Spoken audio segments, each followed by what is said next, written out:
Psalm 69. Psalm of David. I don't remember writing this one. Let's see. Oh, yes. That one. I kind of remember writing that one, yeah. I was quite the lamenter, I must say. Let's see, what does this say? Check this out. Save me, O God, for the waters have come up to my neck.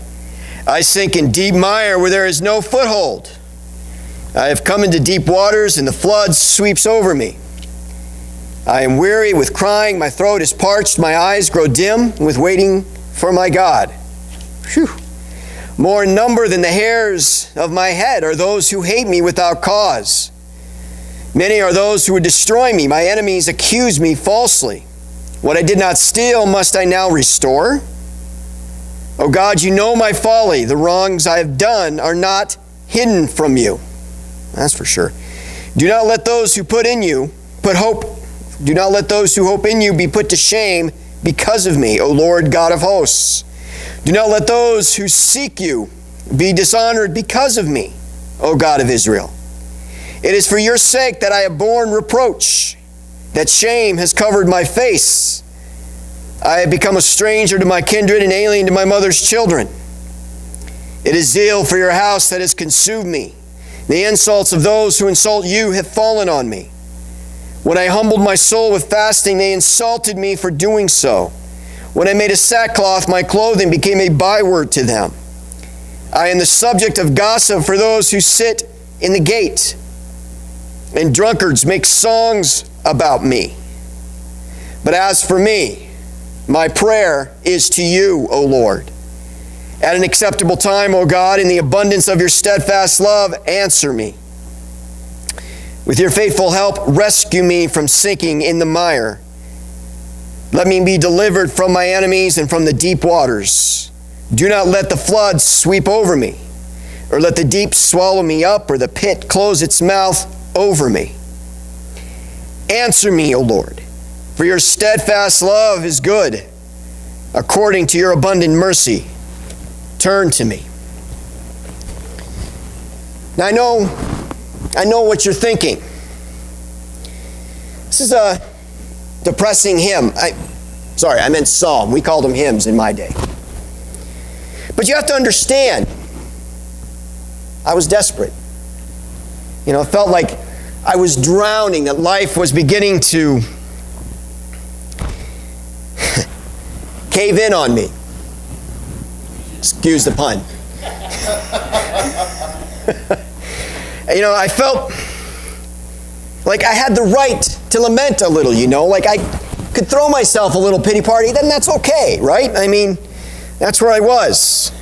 After all, what's wrong with a little crying and a little complaining now and then? Like I said, we all need a pity party every once in a while. And I threw one all right, boy. Let me tell you.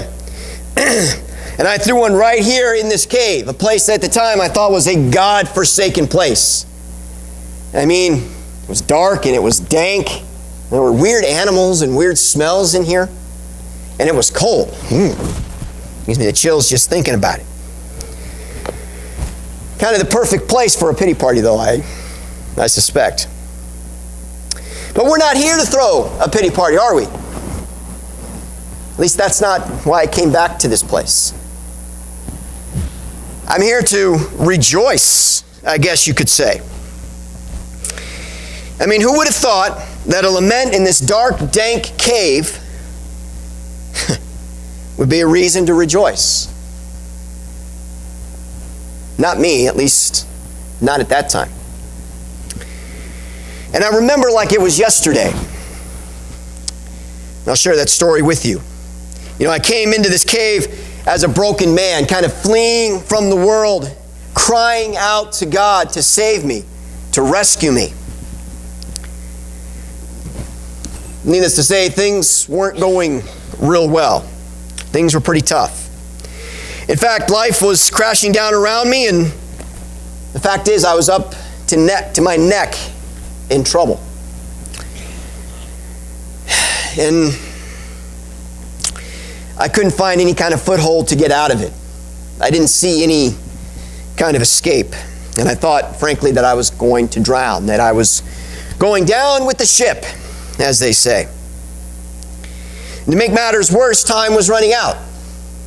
At least, I thought it was. It felt that way. See, I was accused of something that I didn't do. I don't know if you've ever had this experience where you've been accused of something that you didn't do. I mean, they wanted me to make up for it in some way. But how do you make up for something that you're innocent of? It didn't make any sense to me. I didn't know what to do. I mean, you can't plead guilty when you're innocent, right? Make no mistake, I'm not perfect.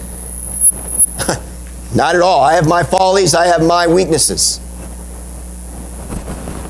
But I was, I assure you, innocent.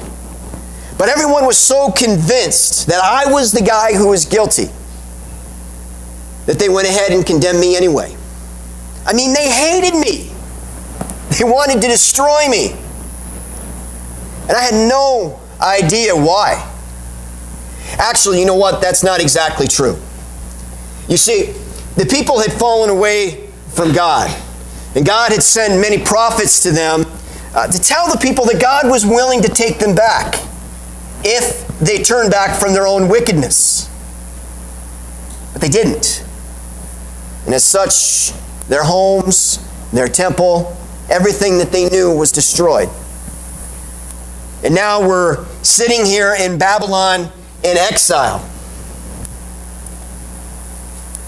And yet, you see, God said that He would bring Judah and Israel back from captivity, from exile. He said that He would rebuild them as they were before.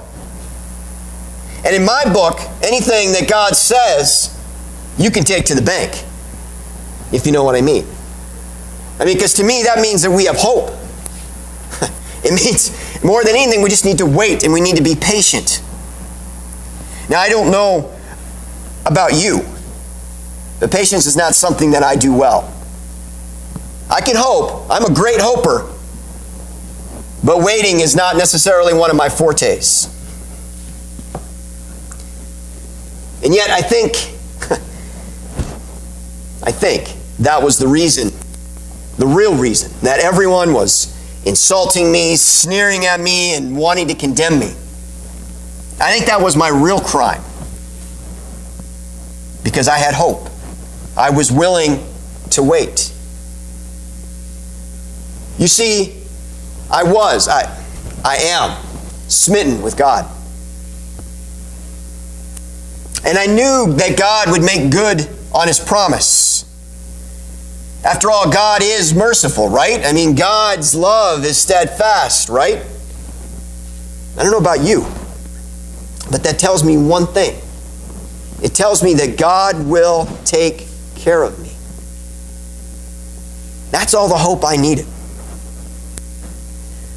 But the people, those that were condemning me, those that it felt like everyone all around me, they didn't comprehend that mystery. They didn't understand why we would continue to cry out and wait on a God who to them didn't seem to exist or didn't seem to care about them. I don't know. I mean, after all, this used to be their God. This used to be their God.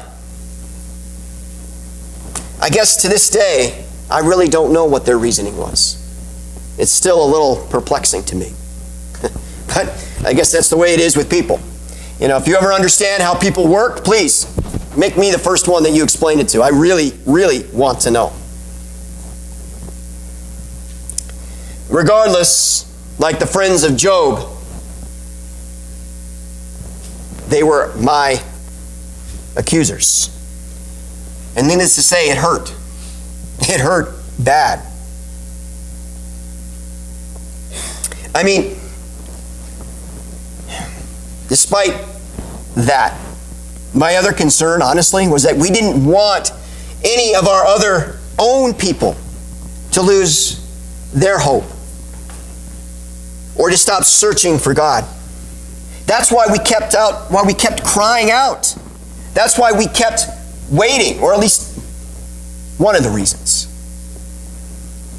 And I don't know, maybe I was the most zealous of the group. I don't know. I mean, I was the one that would fast and weep. I was the one out in the city square that was wearing sackcloth. You know, the things that one does when they want to empty themselves before God. You know, when they're begging for God's mercy.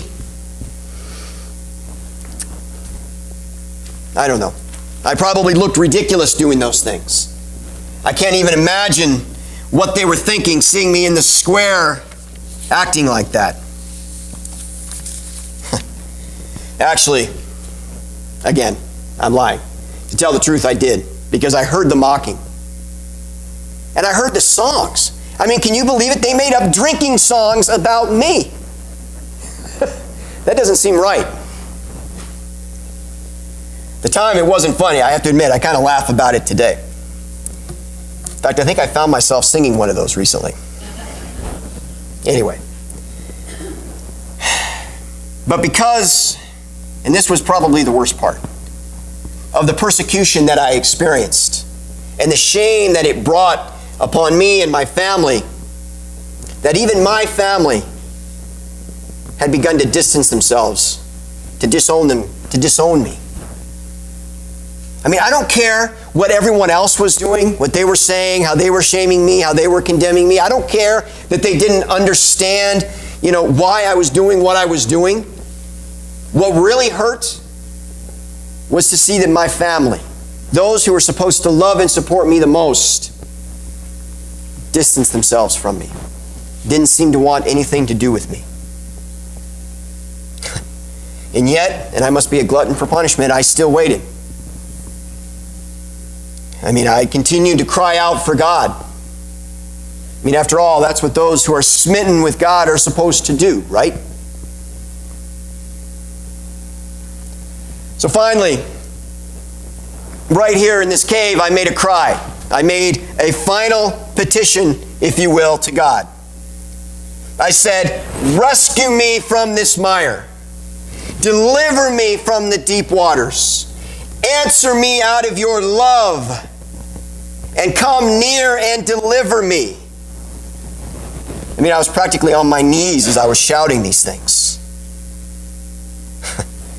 And then I went on this long rant about what everyone else had been doing to me. That's kind of the pity party place. But to be fair, I mean, they tried to poison my food. And on more than one occasion, they gave me vinegar to drink. Have you ever had vinegar to drink? Let me tell you, it doesn't quench your thirst very well. I mean, there was no compassion, no sympathy, nothing. I mean, they left me helpless with a broken heart. That's how it felt. So, I went to God this last time and I asked God, curse them. I wanted those that had caused me so much pain and torment. I wanted them to suffer as I had suffered. Maybe not the most constructive way to handle things. And I should tell you that it's not really what it sounds like. I mean, believe me when I tell you, this wasn't about revenge. No. This wasn't about, some kind of retribution. Not at all. It was actually about justice. It was about righteousness. Yes, that's what it was about. You see, I wanted things made right.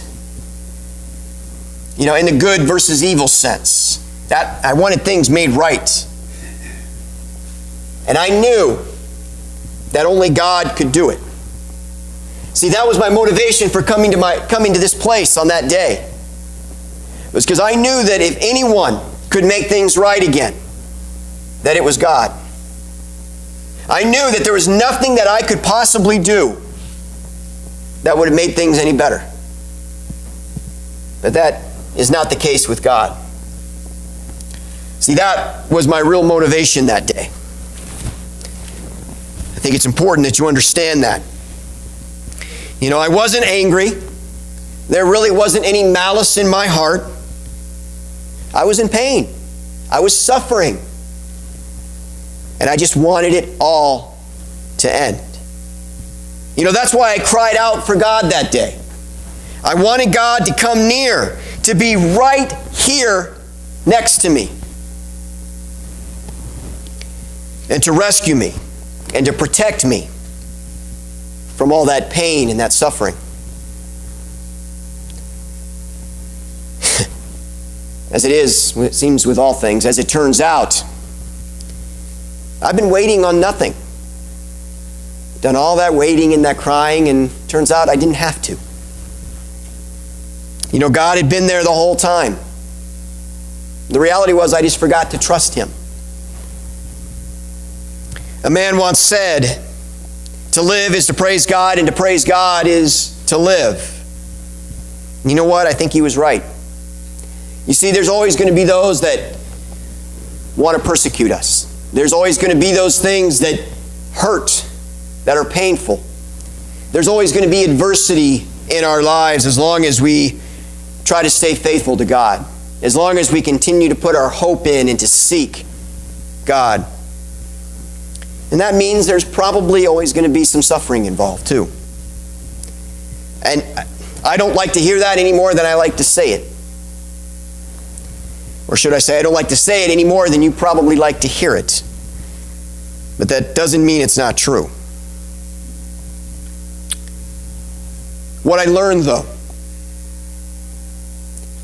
and this is probably what changed things for me, is that our suffering is not compatible. In fact, is incompatible with the love and the power of God. You know, God has the power to overcome all of our suffering and all of our adversity. So on that day, right here in this cave, I made a vow of offering to God, saying that I will go on living. I will not drown. That I would trust in the foothold that God had provided me. And that I would make my life a witness to God and to God's power. You know, I get excited just thinking about it. There's not much better way to spend your life, frankly. Now, I don't know about those who were seeking to condemn me. But I know among our people, my people, that vow began to catch on. Because I began to hear others make it as well. And I began to see that our suffering and our adversity, this persecution, whatever words you want to use, pain, hurt, we could endure it. Not of our own power, but because of God's. Now, as I said earlier, I'm not perfect, I know. I'm not. And there are still those who I think would seek to condemn me, to persecute me. But, you know, I have to say, life is really pretty good. Life is really pretty good. You know why that is? Because that day in that cave, I know that God saw me. Because He always has. And I know that God heard me. Because He always had. And I know that God will make good on His promise because He's already started. Believe it or not. You know, He's already started to rebuild Judah and Israel. And more importantly, He's already started to rebuild you and me. He's already started to lift us up. You know, I was a broken man. I didn't think I was going to make it, and yet, here I am. I don't know about you. But if that's not an assurance of being heard by God, I'm not sure what is. Because let's be honest, it's not by my power that I'm still here. I think that's why I wrote this particular psalm. And probably why I didn't remember it right away. I mean, after all, it was a rough time, so give me a break. But that's also why I do like to go back and reread it now and then, because it does remind me of God's deliverance. And how even in lament, that I can still rejoice that God sees and hears me. That God is continuing to rebuild and renew me. That no matter how high the floods rise, no matter how dim my eyes get, or how weary I feel. And let's be honest, if you're like me, that happens more often than we'd care to admit. I know that God is near, and that His love is good, and that His mercy is steadfast. Now, I don't know about you, but that makes me feel better about things. I mean, we all have our laments, right? They make us cry out to God for help. We all need a little pity party now and then. I once heard someone say, we all need to empty our little red wagon now and then. And we do that because it reminds us that God is near. And maybe you haven't gone through what I went through.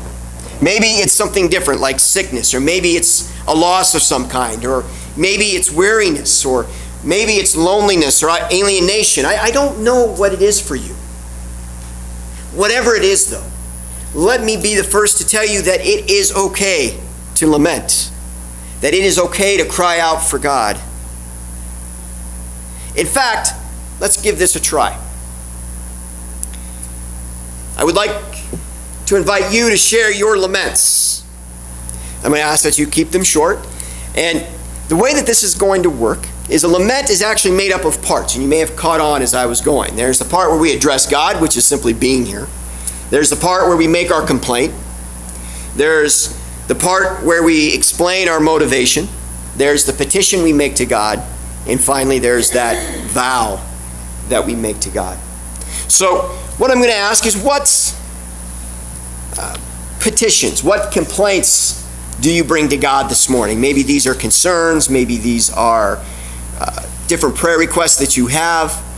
And as we say these today, instead of saying, Lord, have mercy, up on the screen, Keith, I'm going to ask you to move to the next one. We're going to say, actually, one more. We're going to say, Lord, draw near. So what do you bring with you this morning that we can lament with you and rejoice with you together?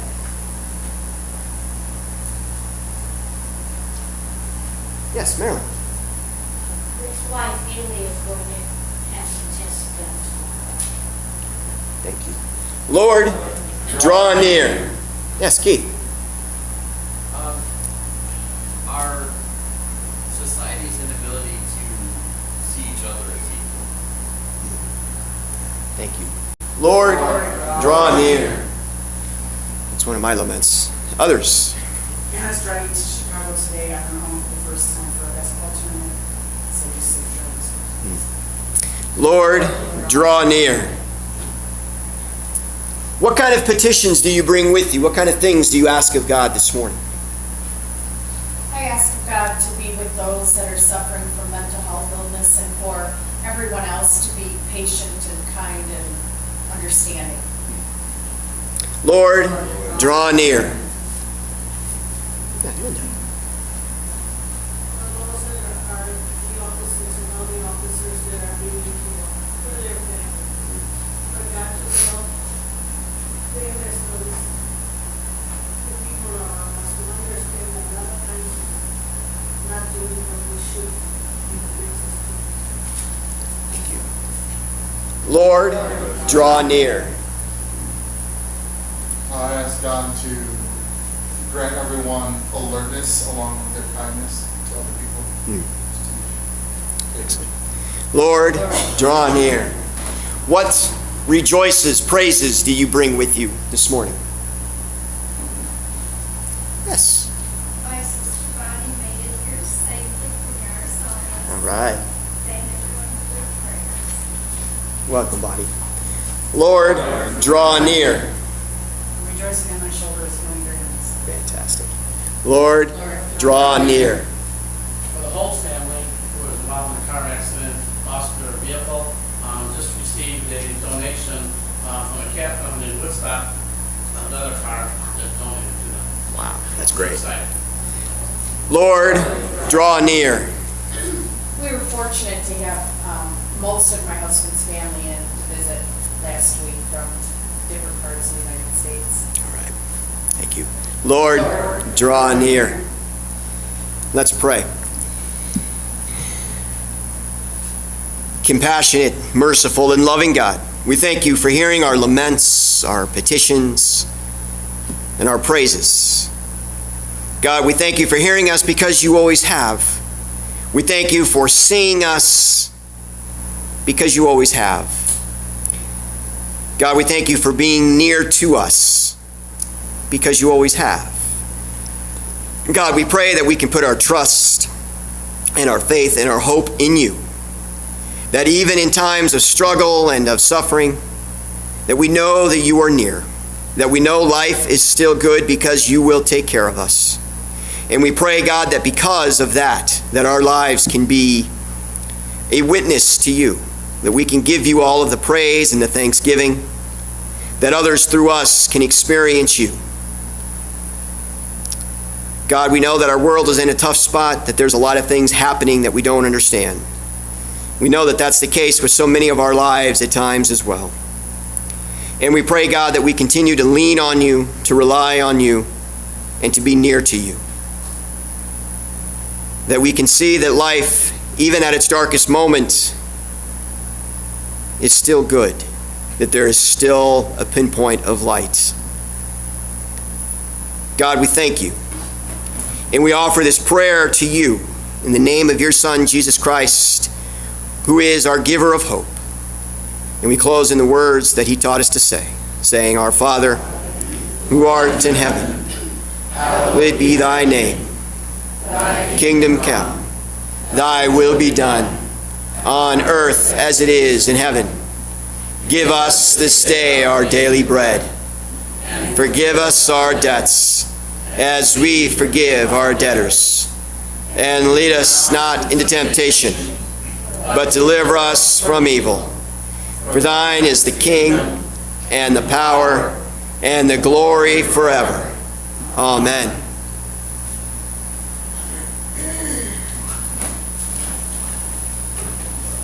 You know, this cave doesn't seem so bad now. Perhaps there is lightness in the dark. You know what? I even feel like celebrating. So why don't we stand and sing together, What Wondrous Love Is This?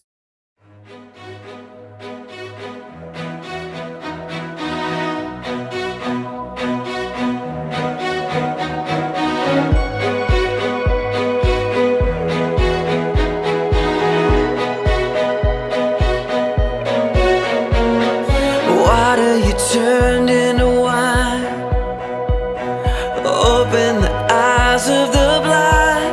There's no one like you, none like you. Into the darkness you shine, out of the ashes we rise. There's no one like you, none like you. Our God is greater, our God is stronger. God, you are higher than any other. Our God is healer, awesome in power. Our God, our God.